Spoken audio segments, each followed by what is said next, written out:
rim of the Vega system, the Keth patrol cruiser Silent Hunter drifts through the asteroid field, its crew of 6 scanning for illegal mining operations. Captain Rax leads a routine mission that should have been simple. The Keth Empire controls this sector, and few dare challenge their authority. Their sensors detect an unknown vessel, massive, angular, and unlike anything in their databases. The ship appears damaged, moving slowly through the debris field. Rax orders his communications officer, Tal, to hail the vessel using standard galactic protocols. Unknown ship, you have entered Keth territorial space. Identify yourself and state your business. The response comes in heavily accented but clear galactic standard. This is Captain Blake of the UES Thunderstrike. We are conducting repairs.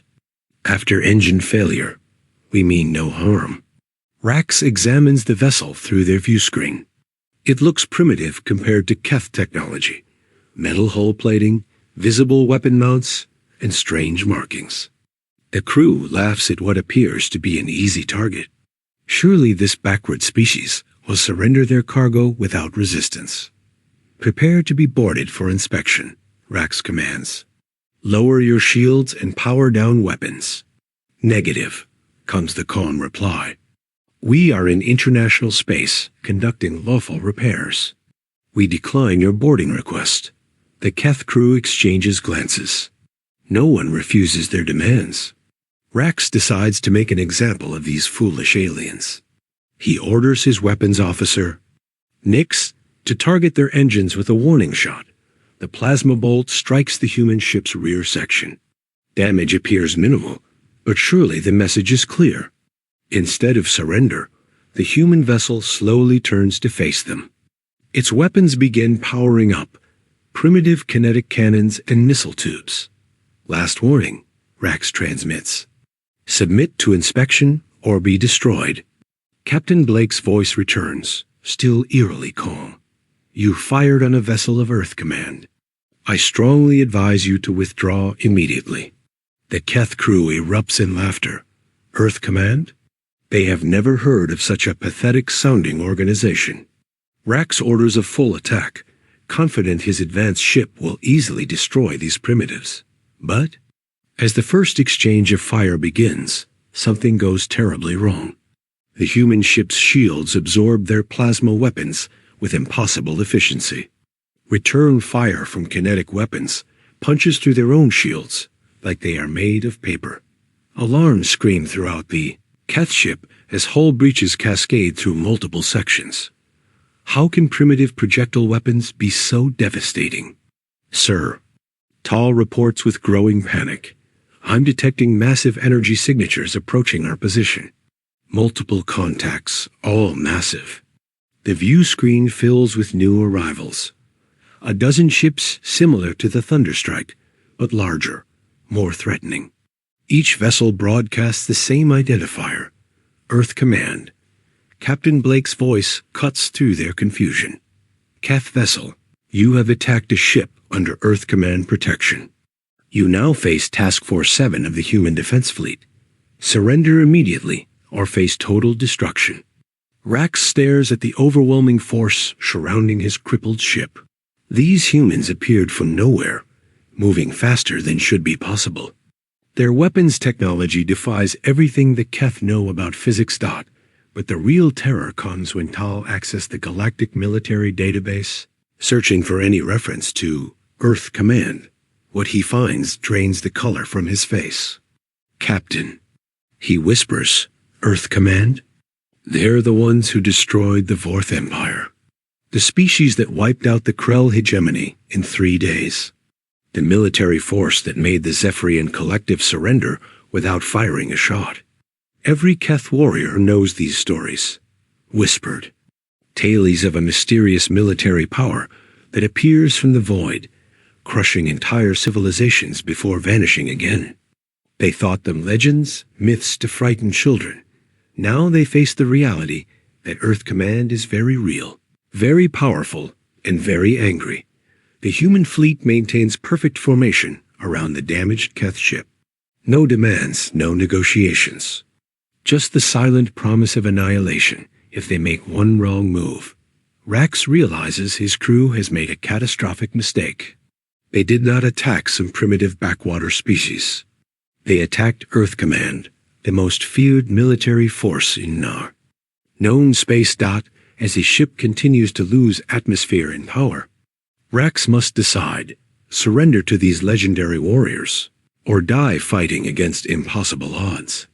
The name Earth Command will haunt his dreams forever, if he lives long enough to have them. Asterisk aboard the crippled Keth patrol ship Silent Hunter. The Keth crew sits in stunned silence as their ship continues to leak atmosphere. Emergency lights cast eerie shadows across the bridge, while outside, 12 human warships maintain their threatening formation. Rax studies the tactical display with growing dread. Each Earth Command vessel shows energy readings that dwarf his own ship's maximum output. Their formation is perfect, too perfect.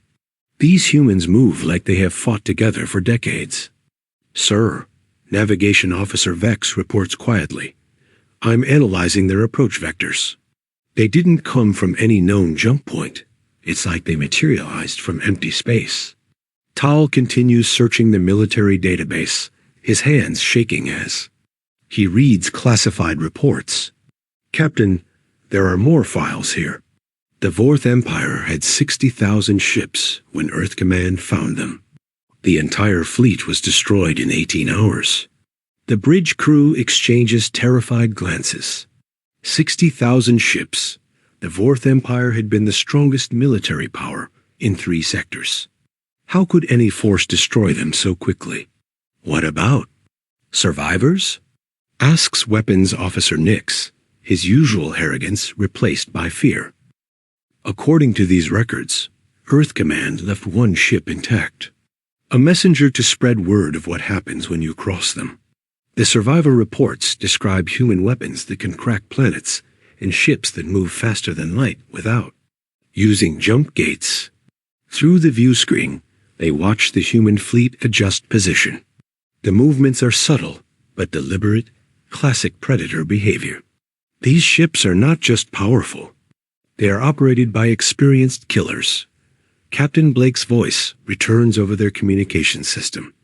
Keth vessel, you have 30 seconds to respond to our surrender demand. This is your final warning. Rax knows his options are limited.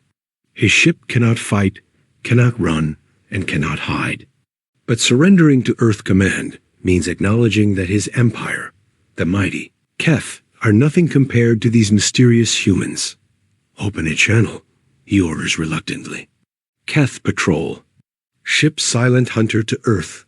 Command Task Force. We. We surrender unconditionally. Acknowledged. Prepare to receive a boarding party. Any hostile action will result in immediate destruction. 2 human shuttles detach from the lead warship, approaching with the same precise formation as the main fleet. Rax orders his remaining crew to lay down their weapons and gather in the main corridor. The first human to board is Commander Davis, a tall, scarred veteran who moves with deadly confidence. Behind him come 4 Marines in advanced combat armor, weapons ready but not threatening.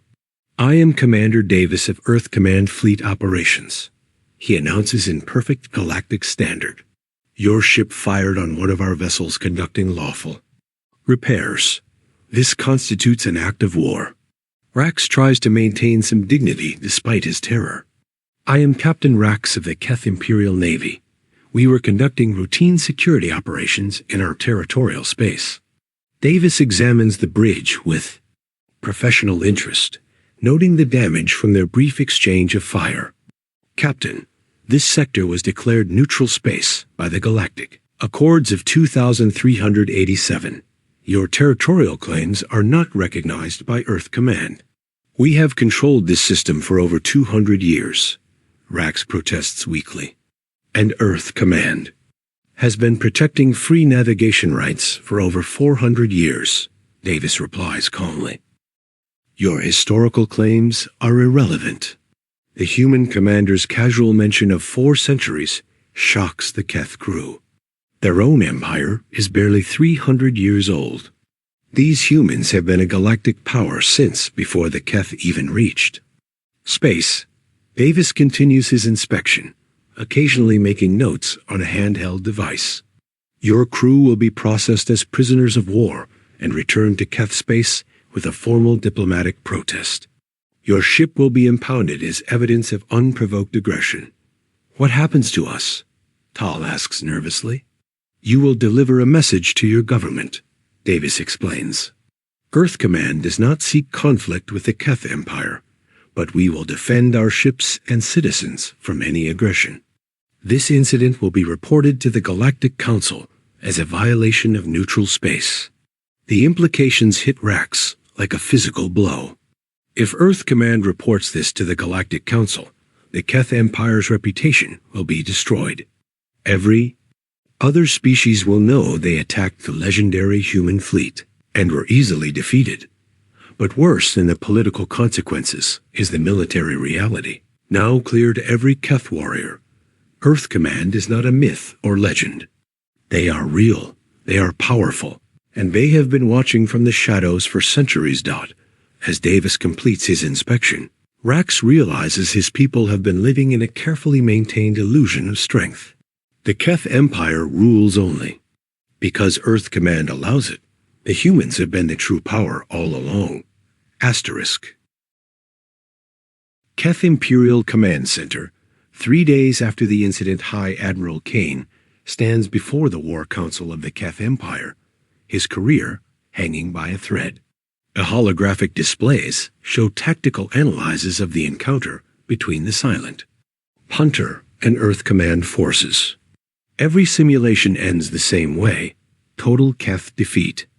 Explain to me, Emperor Voss demands from his throne, how a single human ship destroyed our patrol cruiser while barely taking damage. Kane reviews the data again, hoping to find some detail that might save his reputation. Your Majesty, our weapons had minimal effect on their shields. Their kinetic projectiles penetrated our defenses completely. It defies our understanding of military technology. War Minister Dax interrupts with barely controlled rage.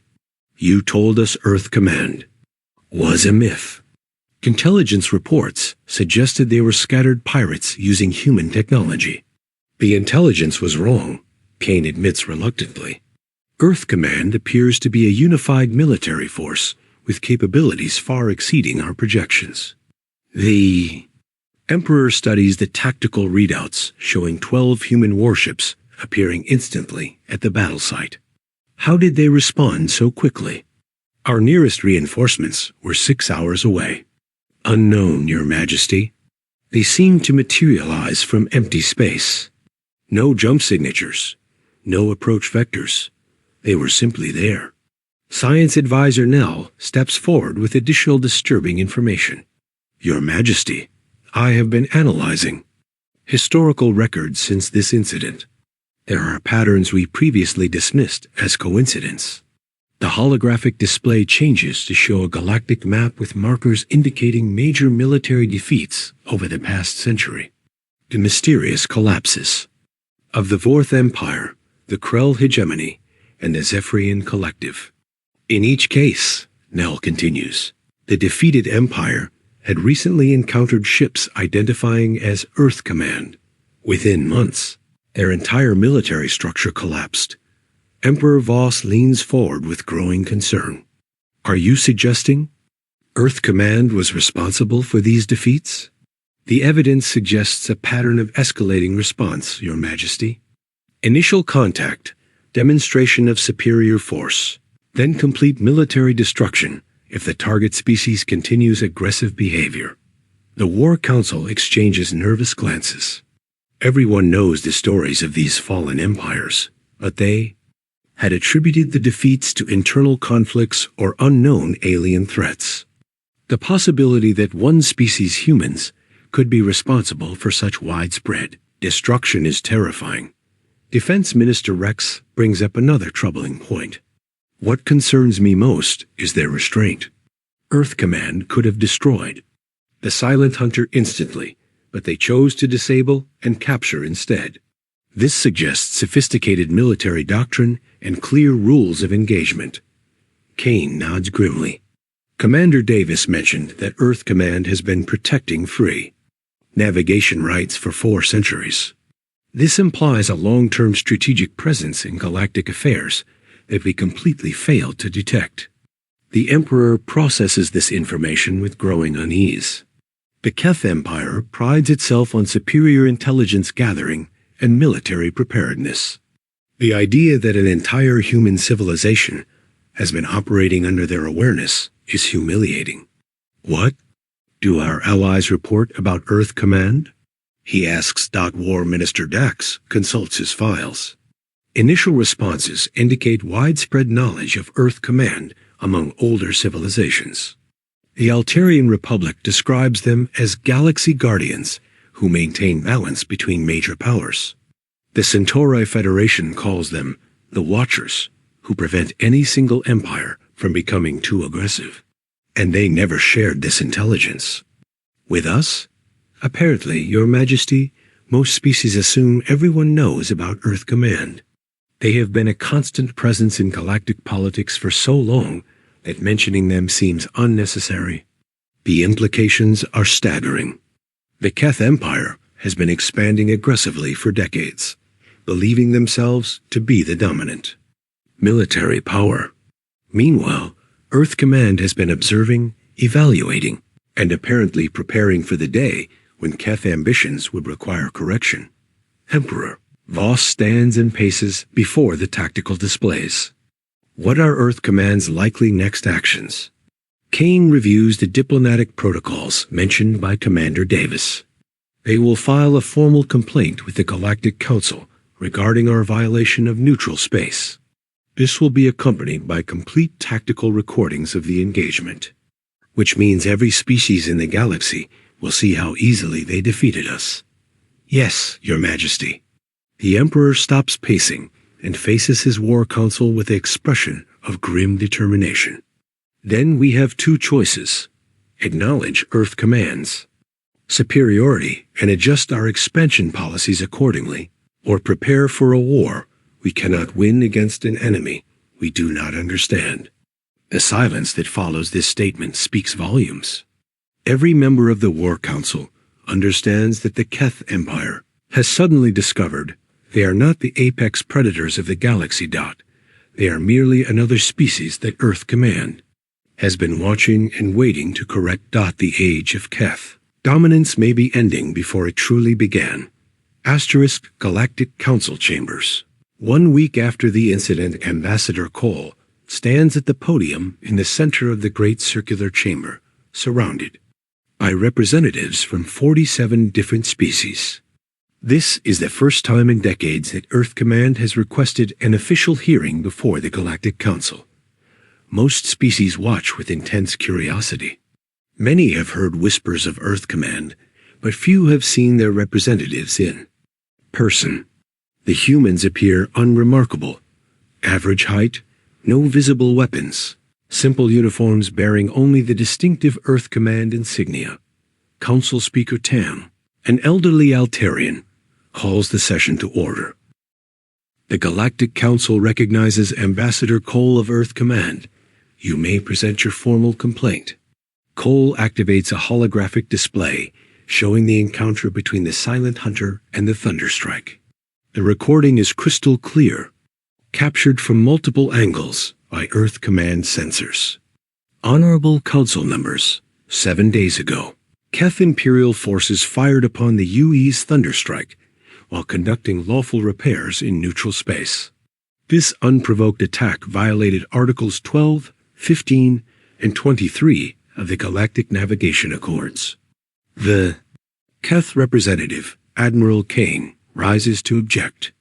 The vessel was in territory claimed by the Keth Empire for over 2 centuries. Admiral Kane, Cole responds calmly.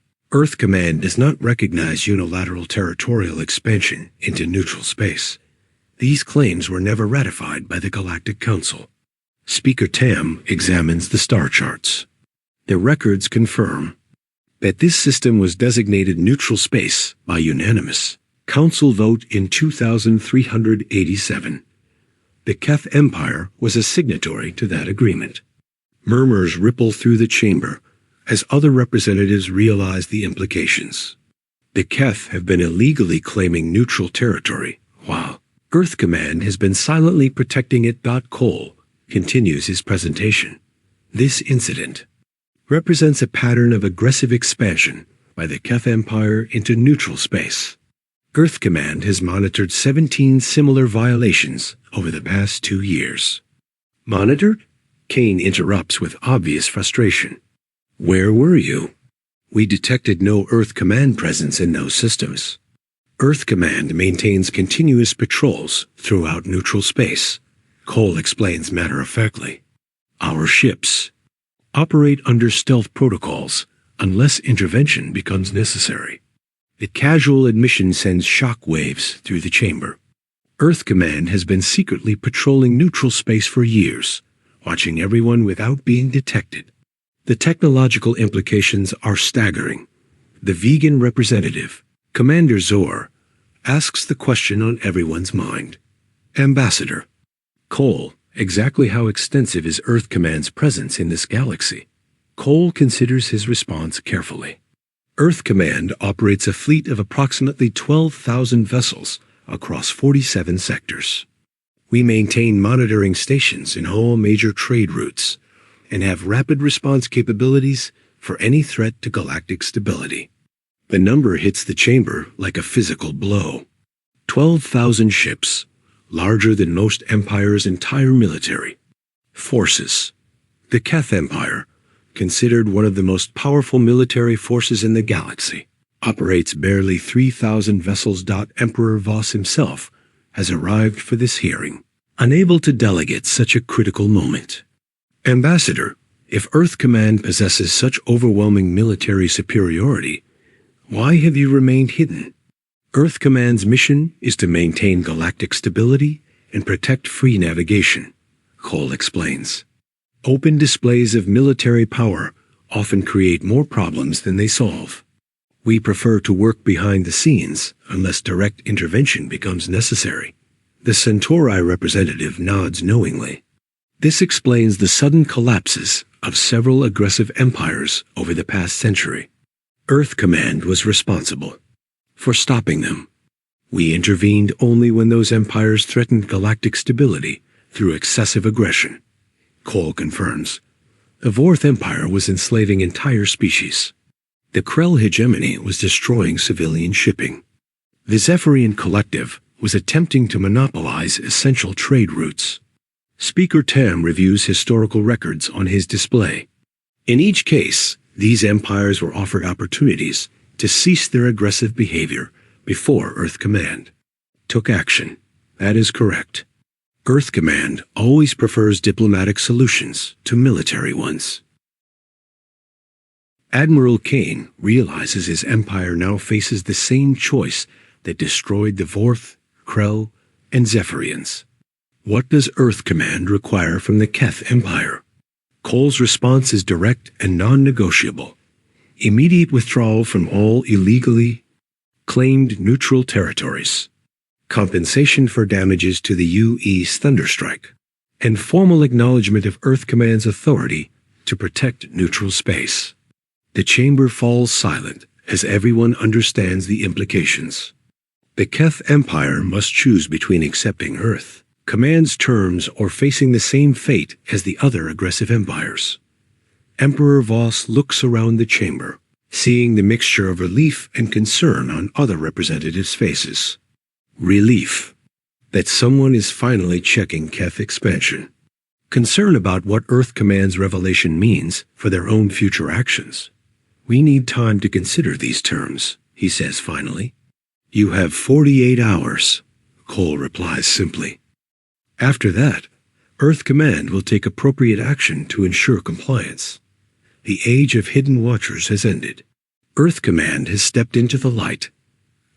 Imperial Palace of the Keth Empire, 47 hours after the ultimatum. Emperor Voss stands alone in his private chamber, staring at tactical displays showing Earth Command positions throughout Keth space. The humans have not moved closer, but they have not withdrawn either. 12 massive warships maintain position at the edge of every major Keth system, a clear demonstration of capability. The door chimes, and War Minister Dax enters with the final intelligence reports. Your Majesty, our deep space sensors have detected over 300 Earth Command vessels within our territory. They appeared simultaneously across all our systems. 300 ships, Voss repeats quietly. More than our entire home fleet. Yes, Your Majesty. And these appear to be standard patrol vessels. Intelligence suggests Earth Command's main battle fleets are significantly more powerful. The Emperor reviews the reports from his advisors. Every military simulation ends in complete Keth defeat. Every economic analysis shows that war with Earth Command would bankrupt the Empire within months. Every diplomatic assessment concludes that no other empire would support the Keth against humanity. What news from our allies? Dax hesitates before answering. The Rigelian Union has formally withdrawn from our Mutual Defense Pact. The Capellan Syndicate is reviewing their trade agreements. The Procyon Federation sent a message suggesting, "We seriously consider Earth Command's terms. So we stand alone." Yes, Your Majesty. Worse, several of our client species are requesting Earth Command protection for their shipping lanes. They no longer trust our ability to provide security. The irony is not lost on Voss. The Keth Empire built its power by offering protection to smaller species in exchange for tribute and loyalty. Now those same species are turning to Earth Command for the security the Keth can no longer guarantee. A soft chime indicates an incoming priority transmission. Emperor Voss activates the holographic display, and Ambassador Cole appears in the chamber. Emperor Voss, the 48-hour deadline expires in 1 hour. Earth Command requires your decision. Ambassador, I must ask, if we comply with your terms, what assurance do we have that Earth Command will not simply make additional demands? Cole's expression remains neutral, but not unfriendly. Earth Command has no interest in controlling the Keth Empire. Our only concern is preventing aggressive expansion into neutral space and protecting free navigation rights. Comply with Galactic law, and you will have no further conflict with us. And if we refuse, then Earth Command will take whatever action is necessary to ensure compliance. This could range from economic sanctions to military intervention, depending on your level of resistance. Voss studies the human ambassador through the hologram. Despite the overwhelming military advantage, Cole shows no arrogance or desire for conquest. The humans genuinely seem interested only in maintaining galactic stability. Ambassador, may I ask why Earth Command waited so long to reveal itself? You could have prevented much suffering by acting openly decades ago. Cole considers the question carefully. Earth Command learned long ago that visible military superiority often creates resentment and rebellion. Species that submit to overwhelming force rarely do so willingly. We prefer to let civilizations develop naturally while preventing only the most serious threats to galactic peace. But our expansion threatened that peace? Your expansion into neutral space violated galactic law and threatened trade routes, essential to smaller species. Earth Command cannot allow any single empire to control critical resources or shipping lanes.